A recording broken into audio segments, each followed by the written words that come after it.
Hi, I'm Christian, and I'm a part of the 6pm-2 team, along with Brian, Mingyu, Trista, Vicky, and Zach, and we were in charge of working on the UCSB Courses Search Legacy project. To start off, we had to change up here at the top. It used to say example. We had to switch it over to say UCSB Courses Search. And then another thing that we worked on was modifying the delete method so that it would delete. If I deleted a lecture, it would delete the accompanying section, or if I deleted the section, it would delete that lecture. And if it was a standalone lecture, it would only delete the lecture. And so here we can see I have already added some courses. The first one I added was just CS99, and then I added a lecture and section from CS11, and then also a lecture and section from CS138. So when I go to delete 56, which is the standalone CS99 class, it should delete only ID 56, and we should still be left with 57 to 60. This is the case, worked just correctly, or as intended, and then if we delete 57 now, it should also delete ID 58, as that is the associated section. That also worked. We're now just left with 59 and 60. And since I just showed deleting the lecture also gets rid of its associated section, I will show the other way around, where if I delete the section, it'll get rid of the lecture that is associated with. So if I delete 60, we should also be getting rid of 59. And they're both deleted, so the modification of delete is working as intended, and I will pass it on to my teammates to explain other features that we've implemented into this legacy project. This adjustment is made to the backend of the PS course post method. It handles the various cases when adding a course with both lecture and sections. So here we are creating a new PS course.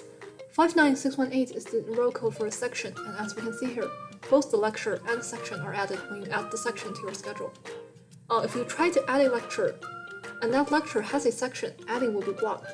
Backend will return an error message saying you cannot add a lecture without its corresponding section. Frontend is not yet adjusted for this feature, so this error message is not displayed here. And here a third case is to add a lecture without a section. In this case, the single lecture will be added without problem.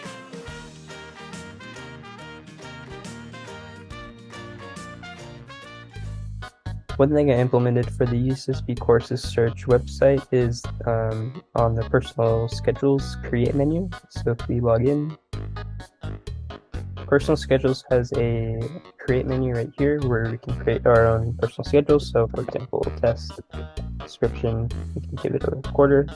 We can create it. You can see it gets created right here. But what we plan on doing is allowing these personal schedules to fit in a drop-down menu. So we want the name to basically be short enough so it doesn't go past any boundaries. So one way that we went about that is to just limit the length of the name to be no more than 15 characters. So for example, if I tried to create a personal schedule, you can see this is more than 15 characters. We'll give it a description. And if we try to create this, it's going to throw us an error message. It's going to say name must be no more than 15 characters. So now what we can do is shorten it. And you can see it gets created because it's less than 15 characters. Another thing I implemented for this website is a personal sections table. And that's going to hold information like this: course ID, enroll code, asking is it a section, title, enrolled, location, days, time, and instructor. So this is what the table would actually look like. It's not currently embedded within the website right now, so this is just a storybook component. And as you can see, this is it working with some example classes such as EC 1A, Math 2K. And they have all the information you need to know about that specific class. One functionality we made here is that we made sure that personal schedule names should be unique when taken together with a quarter. So for example, let's create a new personal schedule here, and the name, let's be ABC, and the reason we write program here, and the quarter is S22. And when I want to create this personal schedule, one error message will pop out says the personal schedule for ABC in 20222 already exists, and this 20222 just indicates quarter S22. And when we check the list of personal schedule here, we will find out there's already one with name ABC and a quarter S22. And even though the description is different, but since the pair of the name and the quarter is exactly the same what we want to write here.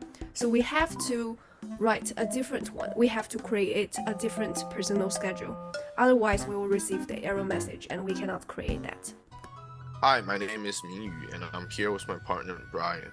Together, we've made the personal schedule drop-down menu. So what our personal schedule drop-down can be used is that this, for example, at this PS course, if we create like a personal schedule course, there's a field called personal schedule ID where we have to manually type the personal schedule ID. So for example, like 1 or 2 or A, B, C. And so instead of doing that, we created this personal schedule component that my partner Brian will talk about in detail. Yeah, as Mingy said, this is really just for convenience for the user. And if we go into our storybook and go into our single personal schedule dropdown, we can kind of show what this would look like, although I'm sure you already all have an idea. It's essentially just a list or a dropdown of the quarter and then the name of the schedule.